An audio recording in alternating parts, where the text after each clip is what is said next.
أعوذ بالله من الشيطان الرجيم.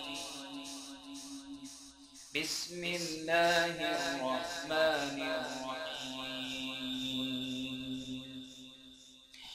ويوم يحشر أعداء الله إلى النار فهم يوزعون حتى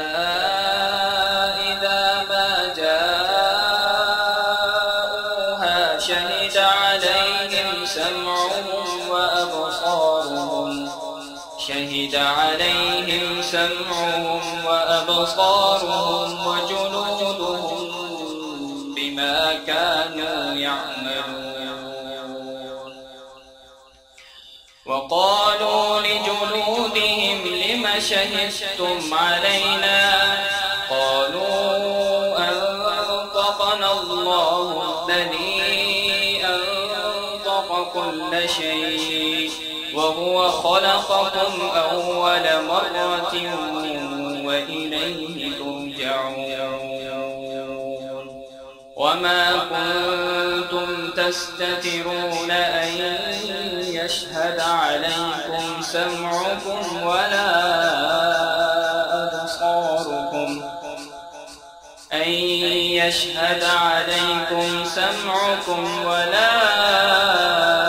أبصاركم ولا جهودكم ولكن ظننتم أن الله لا يعلم كثيرا مما تعملون.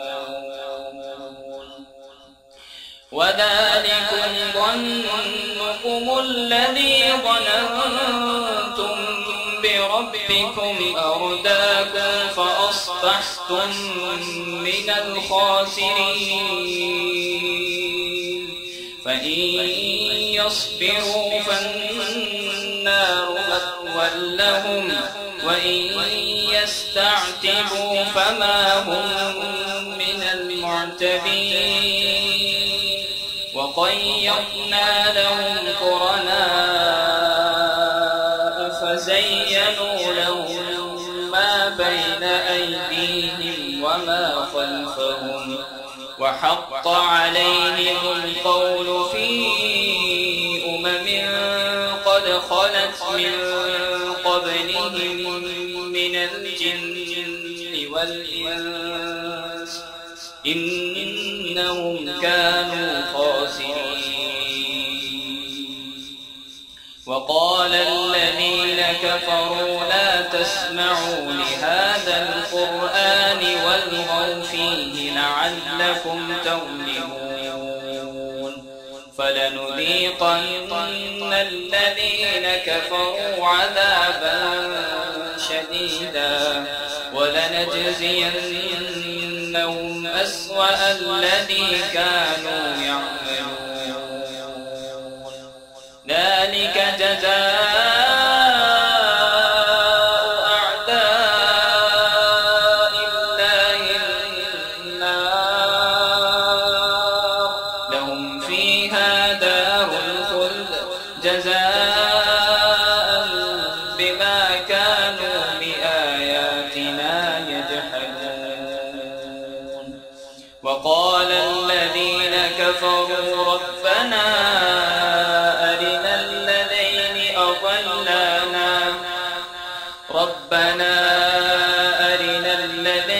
أضلانا من الجن والإنس نجعلهما تحت أقدامنا ليكونا من الأسفلين. إن الذين قالوا ربنا الله ثم استقاموا تتنزل عليهم الملائكة ألا تخافوا ولا تحزنوا وأبشروا بالجنة التي كنتم توعدون. نحن أولياؤكم في الحياة الدنيا وفي الآخرة ولكم وَلَكُمْ فِيهَا مَا تَشْتَهِي أَنفُسُكُمْ وَلَكُمْ فِيهَا مَا تَدَّعُونَ نُزُلًا مِّنْ غَفُورٍ رَّحِيمٍ صدق اللہ العظیم۔ بسم اللہ الرحمن الرحیم، نحمدہ ونصلی ونسلم علی رسولہ الکریم۔ ہماری مالی معاملات سے متعلق نشستیں چل رہی تھیں، تو اس میں ایک حصہ یہ بھی ہے کہ جیسے گزشتہ نشست کے اندر بعض حضرات نے کارگزاری سنائی تھی، اس مرتبہ کوئی سنانا چاہیں گے؟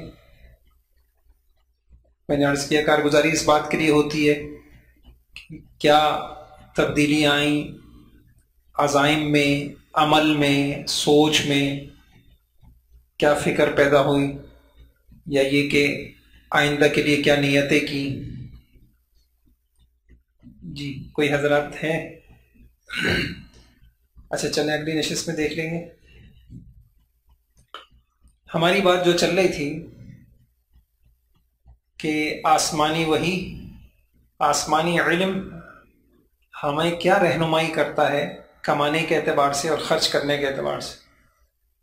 تو میں نے کہا آسمانی وحی کا سارا زور اس پہ ہوتا ہے مال کی کثرت نہیں، برکت، صرف اسباب سکون نہیں، سکون، راحت، عافیت، یہ اصل ہے۔ تو اس کے لیے ہمیں کیا کرنا ہوگا؟ تو نیتیں صحیح کرنی ہوں گی، غلط نیتوں سے بچنا ہوگا، پابند بننا ہوگا، حقوق کی ادائیگی کرنی ہوگی۔ کس کس کے حق کی ادائیگی کرنی ہوگی؟ تو کچھ حقوق پیچھے آ چکے ہیں، کماتے ہوئے جس کے بھی حق آپ سے وابستہ ہیں ان کے حقوق کی ادائیگی کرنی ہوگی۔ تو گزشتہ نشستوں کے اندر کسٹمر کے کیا حق ہوں گے، فروخت کنندہ کے کیا حق ہوں گے، اور جس شہر میں آپ کما رہے ہیں اس میں آپ کے ذمے کیا حقوق ہوں گے، یہ بات سامنے آئی تھی۔ آج ایک اور ہم حق پڑھ لیتے ہیں، مالکان کے حقوق۔ آپ جن کے ماتحت کام کر رہے ہیں اور جن کے ادارے میں آپ کام کر رہے ہیں، آپ ملازم ہیں، تو ان کے آپ کے اوپر ان کے کیا حق ہیں۔ ایک بڑا طبقہ ہے جس نے اپنا ذریعہ معاش ملازمت کو بنایا ہوا ہے، تو ملازمت، ایک ملازم پہ مالک کے کیا حق ہوتے ہیں، تو انشاءاللہ ان حقوق کو پڑھ لیں گے۔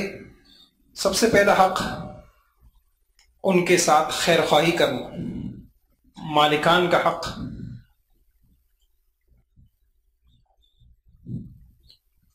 مالکان کے ساتھ خیر خواہی،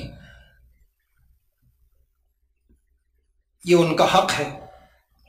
خیر خواہی ہر مسلمان کا حق ہے۔ جب ہمارے معاملات کسی کے ساتھ طے ہوں تو ان کا بطریقہ اولیٰ یہ حق ہے۔ خیر خواہی کی ترغیب قرآن میں دیکھیے، موسیٰ علیہ السلام کا واقعہ جو ہم پڑھتے ہیں کہ موسیٰ علیہ السلام فرعون جو ہے وہ بچوں کو مروا رہا ہے، اور مصر میں ایک عجیب کرب اور بے چینی کی فضا ہے۔ ایسے میں موسیٰ علیہ السلام کی والدہ بچے کو ایک صندوق میں رکھتی ہیں، اور وہ جا کے فرعون کے دربار میں پہنچتا ہے۔ اس کے بعد جب اس کو کھولا جاتا ہے تو وَحَرَّمْنَا عَلَيْهَا الْمَرَاضِعَ مِنْ قَبْلِ، موسیٰ علیہ السلام کسی کا دودھ نہیں پیتے۔ اب پریشانی لگ جاتی ہے کہ بچہ دودھ نہیں پی رہا، کیا کرے؟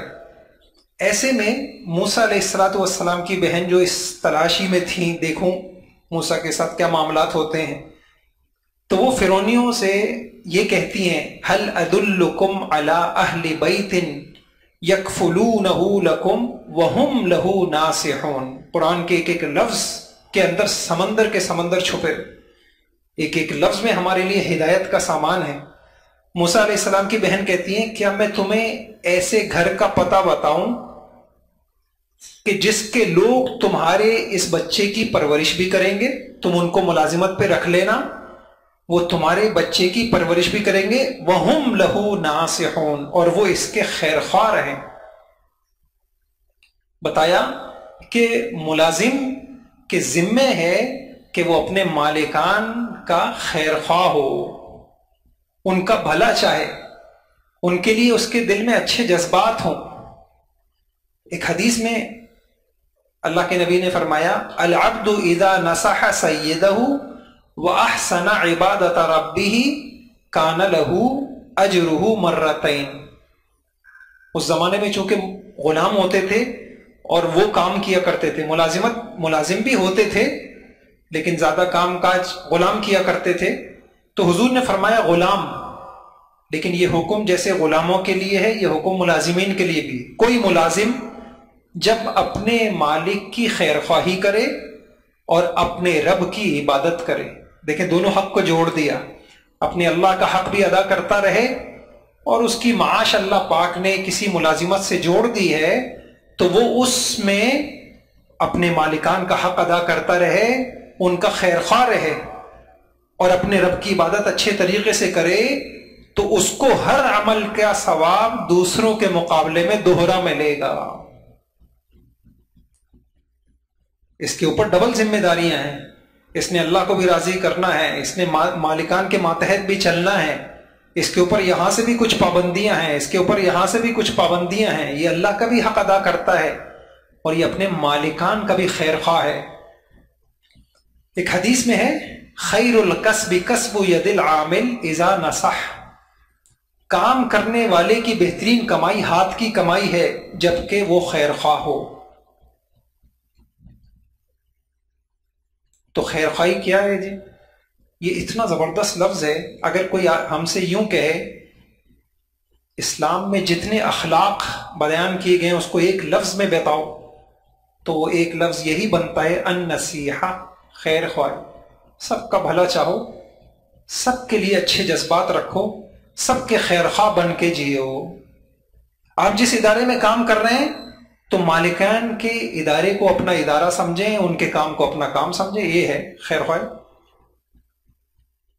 بس یہ خیر خواہی۔ بہرحال یہ خیر خواہی سے متعلق قرآن حدیث میں کیا ہے ہمارا ذہن بنایا گیا، یہ میں نے کہا۔ اب یہ ہے کہ خیر خواہی کی شکلیں کیا ہیں۔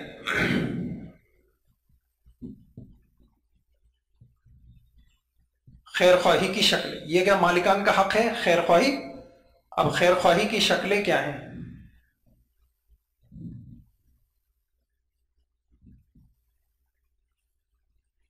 پہلی شکل، یہ بہت اہم باتیں ہیں، لوگ ماشاءاللہ جذبہ رکھتے ہیں کہ جی ہماری کمائی میں کسی طریقے سے حرام نہ آئے اور کوئی ناجائز چیز نہ ہو، ہم کیا کریں؟ بس یہ چند باتیں انشاءاللہ ذہن میں رکھ لیں۔ پہلی خیر خواہی یہ ہے مالکان کی اطاعت کرنا، معاہدے کی پابندی کرنا۔ پہلی شکل اطاعت کرنا، معاہدے کی پابندی کرنا۔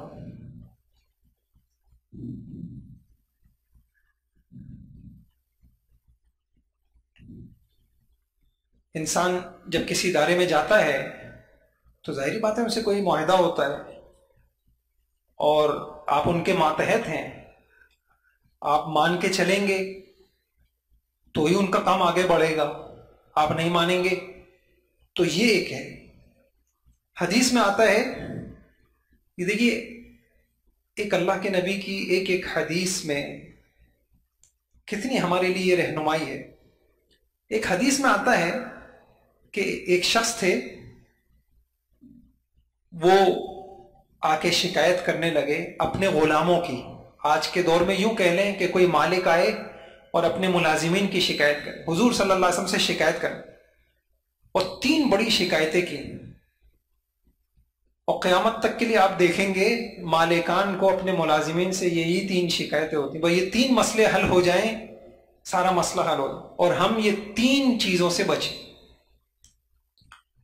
اس شخص نے آ کے یہ کہا، حضور صلی اللہ علیہ وسلم کے پاس آ کے بیٹھ گئے اور آ کے کہنے لگے، یا رسول اللہ ان لی مملوکین، یا رسول اللہ میرے غلام ہیں، مملوکین یکذبوننی ویخونوننی ویعصوننی.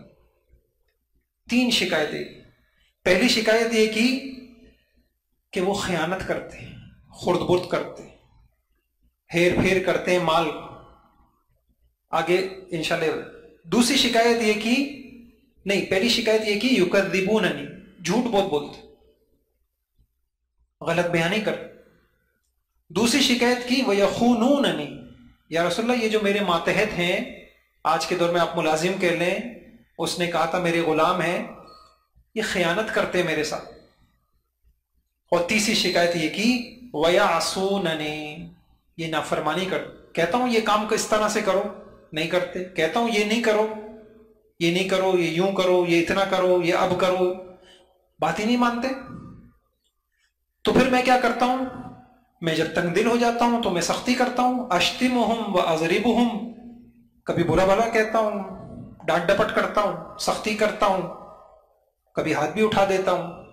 فکیف انا منہم، قیامت میں میرے ساتھ کیا معاملہ ہوگا؟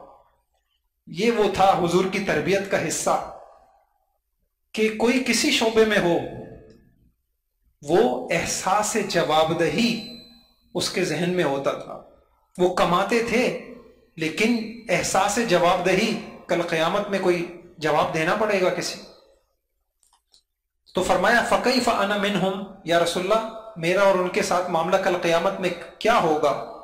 اللہ کے نبی نے کہا یحسب ما خانوک وعصوک وکذبوک، ان کی خیانتیں تولی جائیں گی، ان کی نافرمانیاں، انہوں نے جو تمہارے ساتھ جھوٹ بولا، اس سب کو تولا جائے گا. پھر دوسرے پڑھنے میں وعقابک ایاہم، تمہاری سزائیں، تم نے جو ان سے بدلہ لیا اس کو بھی تولا جائے گا. پھر کیا ہوگا؟ فَإِن كَانَ عِقَابُكَ إِيَّاهُمْ بِقَدْرِ ذُنُوبِهِمْ كَانَ كَفَافًا لَا لَكَ وَلَا عَلَيْكَ، اگر دونوں چیزیں برابر ہو گئیں، جتنا انہوں نے تمہیں ستایا تم نے اتنا بدلہ لیا، بس صحیح ہے، بدلہ لے لیا، برابر، نہ کوئی سزا نہ کوئی جزا. وَإِن كَانَ عِقَابُكَ إِيَّاهُمْ دُونَ ذُنُوبِهِمْ، اور اگر تم نے جو سزا ان کو دی ہے، فَإِن كَانَ عِقَابُهُمْ بِقَدْرِ ذُنُوبِهِمْ، اچھا وَإِن كَانَ عِقَابُكَ إِيَّاهُمْ دُونَ ذُنُوبِهِمْ، ان کی تکلیفیں بڑھ گئیں، ان کی خیانتیں، ان کا جھوٹ زیادہ ہے، تمہاری طرف سے جو سزائیں ہیں وہ کم ہیں، تو تمہارا ان کے اوپر حق ہے، کل ان کو دینا پڑے گا. اور آپ کو پتا ہے کہ کل قیامت میں کوئی پائی پیسہ نہیں ہوگا، وہاں کی کرنسی اعمال ہیں. نیکیاں دو، نیکیاں ختم ہو گئیں، ہمارے گناہ برداشت کرو، یہ 2 چیزیں ہوں گی. وَإِن كَانَ عِقَابُكَ إِيَّاهُمْ فَوْقَ ذُنُوبِهِمْ، اور اگر تمہاری سزائیں بڑھ گئیں اور ان کی خیانتیں، ان کا جھوٹ اور ان کی نافرمانیاں کم ہو گئیں، اُقْتُصَّ لَهُم مِّنْكَ، تو پھر تم سے بدلہ لیا جائے. کیا دو؟ نیکی، اپنی نیکیاں اپنے ماتحتوں کو دو، یا پھر اپنے گناہ، ان کے گناہ اپنے سر لو. وہ آدمی فَتَنَحَّ الرَّجُلُ فَجَعَلَ يَبْكِي وَيَهْتِفُ، وہ آدمی ایک کنارے پہ چلا جاتا ہے اور رونے لگ جاتا ہے، آنسو بہاتا ہے، پریشان ہو جاتا ہے. حضور صلی اللہ علیہ وسلم اس کو بلاتے ہیں، اما تقرأ کتاب اللہ، میں نے کوئی نئی بات تو نہیں بتائی، تم نے قرآن میں نہیں پڑھا وَنَضَعُ الْمَوَازِينَ الْقِسْطَ لِيَوْمِ الْقِيَامَةِ، انصاف کا ترازو کل قیامت میں لایا جائے گا اور اس کو قائم کیا جائے گا، پائی پائی کا حساب ہوگا. ملازمین کی خیانتیں بھی تلیں گی، ملازمین کی نافرمانیاں بھی تلیں گی، ملازمین کی بددیانتیاں بھی تلیں گی، اور مالکان کی سختیاں بھی تلیں گی. تم نے قرآن نہیں پڑھا، میں نے کوئی نئی بات. وہ اتنا زیادہ فکر مند ہو گیا. فقال الرجل واللہ یا رسول اللہ ما اجد لی ولہؤلاء شیئا خیرا من مفارقتہم اشہدکم انہم احرارکم، یا رسول اللہ آخرت کی سزائیں کون بھگتے گا؟ مجھے تو کوئی حل سمجھ میں نہیں آ رہا، یہی حل سمجھ میں آ رہا ہے، ان سب کو آزاد کرو، میں آخرت کی یہ سزائیں نہیں اپنے سر پہ مول سکتا. تو اب دیکھیے، میں جو عرض کرنا چاہتا ہوں انتہائی اہم حدیث ہے، 3 باتیں بتائی ہیں، بس اسی کو مالکان کے 3 حق آپ سمجھ لیجیے. پہلا حق میں نے عرض کیا کہ مالکان کی خیر خواہی، اور خیر خواہی کا تقاضا کیا ہے کہ مالکان کی خیرخواہی کا تقاضا کیا ہے کہ ان کی اطاعت کی جائے. جو بات بولی ہے کس چیز میں اطاعت کی جائے؟ ایک اصول ہے، جن چیزوں کی کسی معاہدے میں صراحت ہو گئی اطاعت کرنا. کن چیزوں میں اطاعت کرے؟ ظاہری بات ہے شریعت کے خلاف تو اطاعت نہیں ہے. مالکان ہمارا کوئی حکم دیتے ہیں جو شریعت کے خلاف ہے اس میں تو اطاعت نہیں. اور کن چیزوں میں ہمارے اوپر ماننا لازمی ہے؟ جن کا معاہدے میں صراحت ہو گئی، معاہدے میں صراحت ہو گئی، یا معاہدے میں صراحت نہیں ہوئی لیکن عرف ہے، عام طور پہ عرف ہے.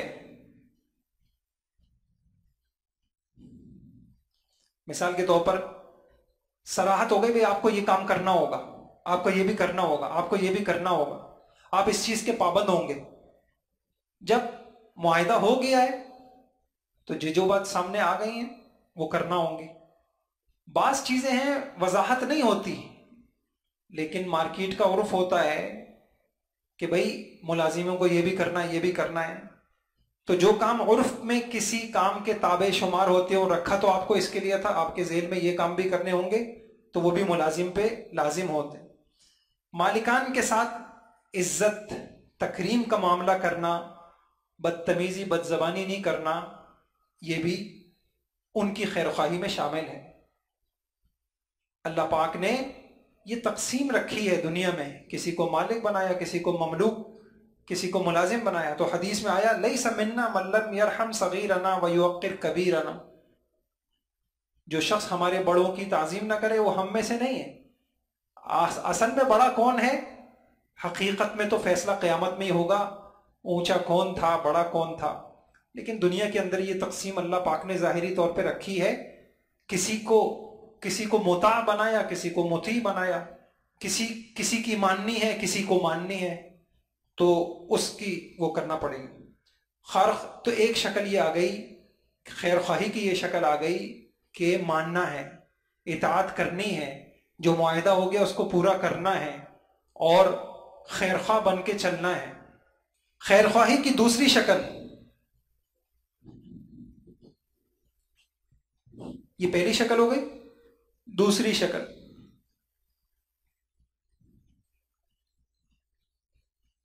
اثاثے جات، معلومات،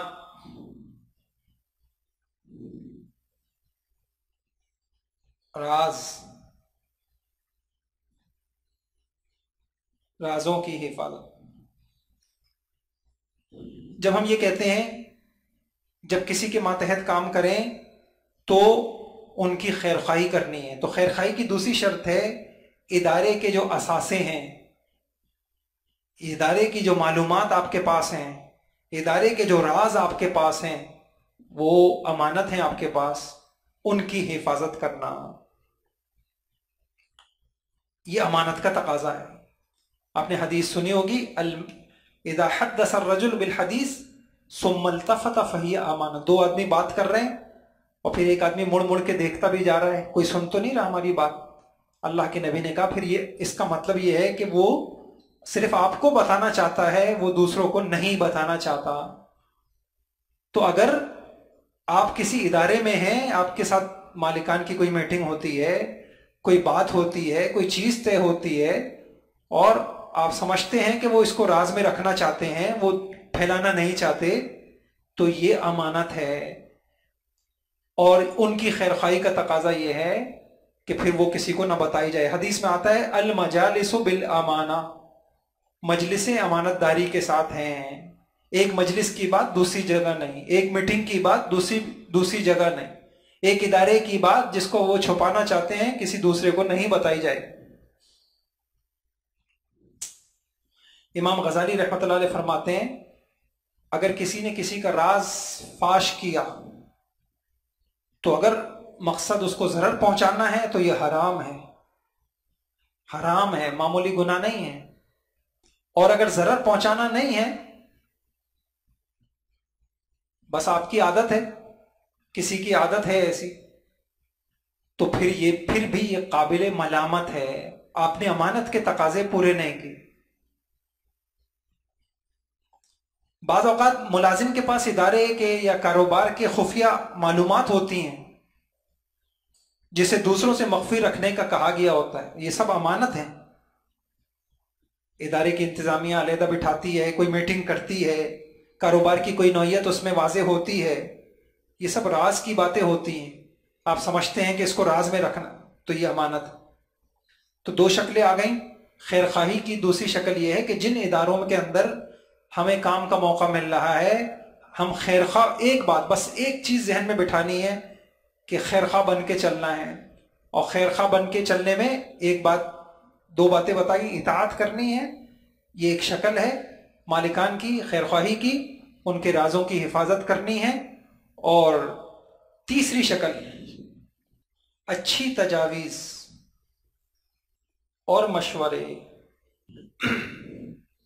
خیر خواہی کی ایک تیسری شکل کیا ہے جو ملازمین کو کرنی چاہیے، وہ ہے اچھا مشورہ دینا۔ کوئی میٹنگ رکھی گئی ہے، آپ سے رائے معلوم کی جا رہی ہے، آپ کے ذہن میں ایک بات آتی ہے کہ اگر میں یہ مشورہ دے دوں، میں یہ رائے دے دوں، یہ تجویز دے دوں تو ادارہ بہت ترقی کر سکتا ہے، لیکن ذہن میں آتا ہے اگر میں یہ تجویز دے دوں گا تو ہم پر بوجھ آ جائے گا، لہٰذا میں یہ تجویز ہی نہیں دیتا۔ یہ خیر خواہی کے خلاف۔ حدیث میں آیا المستشار مؤتمن، جس سے مشورہ لیا جائے وہ امانت دار ہے۔ اس امانت داری کا تقاضا یہ ہے، آپ کو جو بات اللہ سجھا رہے ہیں اور جو آپ خیر خواہی کی جو بات سمجھ رہے ہیں، آپ اس کو بولیں، آپ اس کو بتائیں۔ الدین النصیحہ، دین نام ہی ہے خیر خواہی کا۔ تو اب اچھی تجویز اور مشورے کا تقاضا یہ ہے کہ اپنے ذاتی مفاد کو آدمی پس پش ڈالے، اپنے علم کے مطابق جس چیز میں ادارے کی فلاح و بہبود نظر آئے پوری دیانت داری سے وہ مشورہ دے۔ اپنے آپ کو بچانا، اب تو ہماری چھٹیاں ماری جائیں گی، اس میں تو اگر یہ مشورہ دے دیں گے تو پھر تو ہماری یہ چھٹی کا مسئلہ آ جائے گا، یہ مشورہ دے دیں گے تو ہمارے کام میں یہ مسئلہ آ جائے گا، میرا یہ ذاتی مفاد فوت ہو جائے گا۔ اور خیر خواہی سے بڑھ کے کوئی طاقت نہیں۔ میں نے آپ کو پھر کہا قرآن حدیث اخلاقیات سے بھرا پڑا ہے، کتاب آپ کو پتہ ہے صرف قرآن و حدیث سے اخلاقیات پہ جمع کی 20 25 جلدوں کی کتابیں بن گئی، اور میرے حساب سے ان سب کا خلاصہ ایک ہی چیز ہے، الدین النصیحہ، خیر خواہ رہو۔ اگر یہ وصف اللہ پاک نے مجھے آپ کو دے دیا، بدخواہی نہیں، خیر خواہی، سب کا بھلا چاہنا، سب کے لیے اچھا سوچنا۔ اسی طریقے سے بعض اوقات ادارے میں کوئی ملازم ادارہ چھوڑ کے جا رہا ہوتا ہے تو ملازم کی کارکردگی سے متعلق اور چھوڑنے کی وجوہات پوچھی جاتی ہیں، بعض اوقات HR والوں سے رائے لی جاتی ہے، تو دیانتداری سے جو صحیح بات ہو وہ بتائی جائے، یا ملازمت سے متعلق جو سرٹیفکیٹ جاری کیا جاتا ہے جانبداری سے بچتے ہوئے صحیح اور سچی بات ہو وہی اس میں لکھی جائے۔ خیر خواہی کا تقاضا یہ ہے۔ کتنی شکلیں ہو گئی؟ 3۔ چوتھی شکل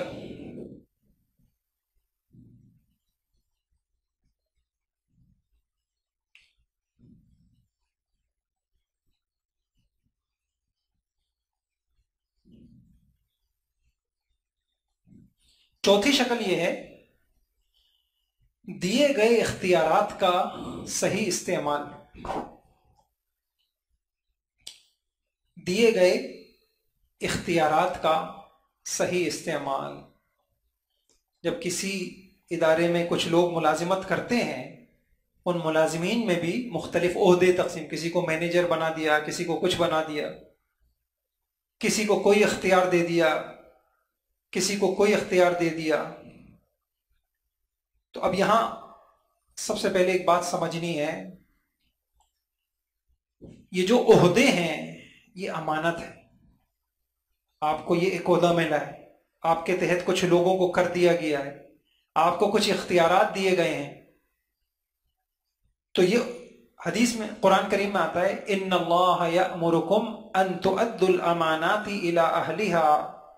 اللہ تم مسلمانوں، اللہ تمہیں حکم دیتا ہے تم امانتیں ان کے حقداروں تک پہنچاؤ. ایک روایت میں اللہ کے نبی نے حضرت ابو ذر رضی اللہ تعالیٰ سے کہا، بلکہ حضرت ابو ذر رضی اللہ تعالیٰ کہتے ہیں کہ میں نے اللہ کے نبی سے کہا اے اللہ کے رسول، آپ مجھے کسی جگہ کا حاکم مقرر کر دیں، یعنی کوئی عہدہ دے دیں مجھے. حضور نے میرے کندھے پہ ہاتھ رکھا اور فرمایا یا ابا ذر انک ضعیف وانہا امانہ وانہا یوم القیامت خزی وندامہ الا من اخذها بحقها وادى الذی علیہ فیہا. اے ابو ذر تم کمزور ہو، اے ابو ذر تم کمزور ہو، اور یہ عہدے، یہ منصب ایک بڑی بھاری امانت ہے جس کی وجہ سے قیامت کے دن شرمندگی اور رسوائی کا باعث ہوگی. یہ عہدے قیامت کے دن شرمندگی اور رسوائی کا باعث بنیں گے، سوائے اس شخص نے جس نے اس امانت کا حق ادا کیا. کیا مطلب؟ اس عہدے کی بنا پر اس کے اوپر جو ذمہ داریاں عائد ہوتی تھیں ان ذمہ داریوں کو پورا کیا. مجھے واقعہ یاد آیا، بیرون ممالک سے کوئی غیر مسلم خاتون مولانا تقی عثمانی صاحب کے پاس انٹرویو لینے پہنچ گئے، اور جیسے مغرب اپنے انداز میں اپنی عقل سے اسلام کے جو اس کو پہلو کمزور نظر آتے ہیں ان کمزور پہلوؤں کو بہت اچھالتے، کیونکہ ان کے اپنے پاس تو کوئی طریقہ زندگی ہے ہی نہیں. عقل سے بنایا ہوا نظام ہے جس کی گندگی کو کہنے کی ضرورت نہیں ہے، سب کو پتہ ہے. اگر کوئی مذہب ان ساری تہذیبوں کا مقابلہ کر سکتا ہے اس دنیا میں تو وہ مذہب اسلام ہے. ان کو پتہ ہے کہ کوئی اور تہذیب اس کے اندر کوئی ایسا حسن، کوئی خوبی ایسی نہیں ہے. تو وہ خاتون یہ کہنے لگی آپ کے یہاں جو عورت ہے، حدیث میں آتا ہے نا کہ عورت حاکم نہیں بن سکتی اور وہ قوم کبھی کامیاب نہیں ہو سکتی جس نے کسی عورت کو حاکم بنایا. لن یفلح قوم ولوا امرهم امرأۃ. تو مولانا نے کہا میں آپ کی جواب نہیں دے سکتا. کہا کیوں نہیں دے سکتے آپ جواب؟ مولانا نے کہا کہ آپ کے معیار، اور میں اپنے الفاظ میں یہ بتا رہا ہوں، آپ کے یہاں کے جو معیار ہیں ہمارے معیار ہیں وہ معیار ہی مختلف ہے. آپ کے یہاں ایک چیز خوبی کی ہے ہمارے یہاں نہیں ہے، آپ کے یہاں ایک چیز بری ہے ہمارے یہاں نہیں ہے. کہ نہیں اب تو میں ضرور پوچھوں گی آپ سے کیا کہنا چاہ رہے ہیں آپ. مولانا نے کہا عہدے اور منصب یہ آپ کے یہاں حق ہے، مفاد ہے، کوئی خیر کی چیز ہے، اس لیے آپ کو یہ سوال پیدا ہوتا ہے کہ مرد کو یہ نصیب ہے تو عورت کو کیوں نہیں. ہمارے یہاں یہ حق اور مفاد نہیں ہے، ہمارے یہاں یہ ذمہ داری ہے، یہ بوجھ ہے، یہ ایک ٹینشن ہے. تو اللہ پاک نے تو آسانی کی کہ عورت کو اس بوجھوں سے آزاد کر دیا. یہ آپ کے یہاں ہوں گے مفاد، کہ آپ کو پھر یہ سوال پیدا ہو رہا ہے یہ مفاد مردوں کو حاصل ہیں عورتوں کو کیوں حاصل نہیں. ہمارے یہاں تو یہ ہے خزی و ندامہ، یہ جتنے عہدے ہیں یہ قیامت میں رسوائی اور شرمندگی کا باعث ہوں گے. لے لو مزے سے جس کو لینا ہے، سوائے اس شخص کے جس نے ان عہدوں کو لیا اور ذمہ داریوں کو پورا کیا. تو اب ایک بات، یہ جو ہم نے بات پڑھی کہ ملازمین جب کام کرتے ہیں تو بعضوں کو کوئی عہدہ دیا جاتا ہے کہ بھائی آپ نے یہ دیکھنا ہے، یہ آپ نے لوگوں کو بھرتی بھی کرنا ہے، تقرر کرنا ہے، معزول کرنا ہے، آپ نے یہ پرچیز کرنا ہے، یہ سیل کرنا ہے، یہ آپ کے انڈر میں ہے، آپ لوگوں کو رکھ بھی سکتے ہیں ادارے میں. یہ ایک عہدہ ہو گیا. اور کیا بتا دیا، ذہن کیا بنایا اللہ کے نبی نے کہ دیکھو یہ عہدہ کل قیامت میں رسوائی اور شرمندگی کا باعث بنے گا، حق ادا کرنا پڑے گا. حق کیا ہے؟ عہدوں کے حق کیا ہیں؟ امام بخاری رحمۃ اللہ علیہ نے